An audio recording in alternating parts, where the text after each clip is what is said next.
Hello बच्चों, तो आज के इस शॉर्ट में हम लोग समझने वाले हैं कि फिजिक्स है क्या।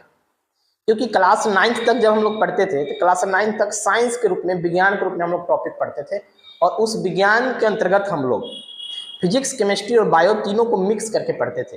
लेकिन जैसे हम लोग क्लास 11th में आते हैं तो वहाँ पर फिजिक्स को, केमिस्ट्री को और बायोलॉजी को अलग अलग सेपरेट कर दिया गया है। अर्थात कहने का मतलब है कि यह एक विज्ञान ना रह करके वह विज्ञान 3 शाखा में बट गया है और तीनों शाखा में जब बढ़ता है तो तीनों अपने आप में एक सब्जेक्ट के रूप में आ जाता है और तीनों पढ़ना ही कठिन हो जाता है। जिसमें से कि हम आज जो विश्लेषण करने वाले हैं, जिसके बारे में आपको बतलाने वाले हैं, वह है फिजिक्स, भौतिकी।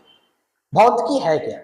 तो आप लोग अलग अलग बुक में इसको अलग अलग प्रकार से पढ़ते होंगे। जैसे विज्ञान की बात किया जाता है तो हम लोग बोलते हैं कि क्रमबद्ध ज्ञान को विज्ञान कहते हैं। उसी प्रकार से जो मेरा भौतिकी शब्द है ना, वो हमारे नेचर में, हमारे प्रकृति में होने वाले घटनाओं के स्टडी को बतलाता है। यानी जो भी हमारे इस नेचर में घटना घट रहा है, जैसे मान लीजिए अभी आप देख रहे होंगे कुछ समय पहले अभी बहुत ही अंधाधुंध बारिश हो रहा था, थंडर स्टोन, बादल गरज रहे थे, ठीक है ना। टेम्परेचर कहीं इंक्रीज होना, डिक्रीज होना, यानी कि हमारे वातावरण में, प्रकृति में जो भी घटना घट रहे हैं वे सभी हमारे फिजिक्स के अंतर्गत स्टडी किए जाते हैं। वही हमारे फिजिक्स है।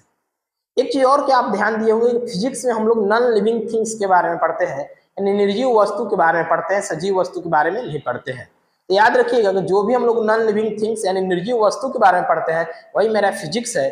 और हमारे इस भौतिक प्रकृति में या हमारे प्रकृति में होने वाले घटनाओं के बारे में जो अध्ययन करते हैं वही मेरा फिजिक्स कहलाता है।